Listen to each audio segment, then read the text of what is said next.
আজ সকালের খাবারে বানানো হয়েছিল পাস্তা। রোজ একঘেয়ে ভাত রুটি খেতে কার কার ভাল লাগে আর বলুন। আজকে সকালে করেছিলাম পাস্তা। পাস্তাটা একটু অন্যভাবেই আমি করি, সেই ভিডিওগুলো পরে একদিন দেওয়া যাবে। চিজ বাটার অনেক কিছু দিয়েই করি। আজকে এমনি নর্মাল করেছিলাম ডিম আর আলু দিয়ে। ডিম আর আলু, পেঁয়াজ, কাঁচা লঙ্কা এগুলো দিয়ে ভেজে নিচ্ছি একবারে। তার উপর কিছু একটু মশলা দেব, দিয়ে পাস্তাটা দিয়ে দেব।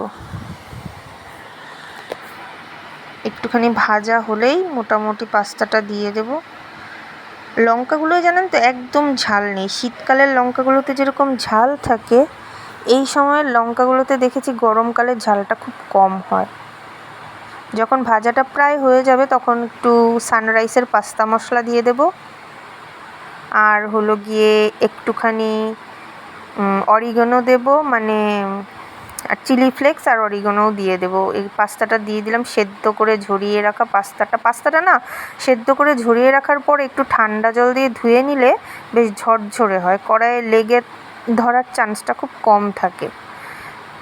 এবার আরেকটু কিছুক্ষণ নাড়িয়ে চাড়িয়ে একটুখানি জল দেব। জলটা দিলে মশলাটা ভালো করে পাস্তার গায়ে মানে লেগে থাকবে, যেটা খাওয়ার সময় খুব টেস্ট লাগবে। আর যদি জলটা না দিই বলুন তো কী হবে, বেশিরভাগ মশলাটাই কড়াইয়ে আটকে যাবে আর গায়ে গায়ে থাকবে না। পাস্তাটা একদম ঝরঝরে করব না, তাই একটু গ্রেভি রাখবো, তাই হলো গিয়ে জল দিয়েছি জাস্ট। এটা একটা আলাদাই স্বাদ, একবার ট্রাই করে দেখবেন। প্রায় অলমোস্ট কমপ্লিট। এখন ওই যে অরিগানো দিয়ে দিলাম একটুখানি, আর একটুখানি চিলি ফ্লেক্স দিয়ে দেবো।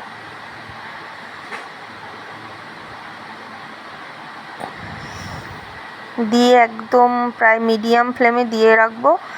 দিয়ে আর একটু গোলমরিচ গুঁড়োও দেবো।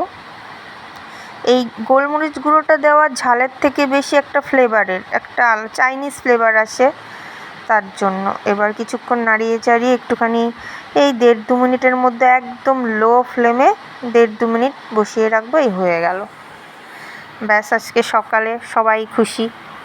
একটু মাঝে মাঝে অন্যরকম সকালবেলা ব্রেকফাস্ট হলে সবারই ভালো লাগে।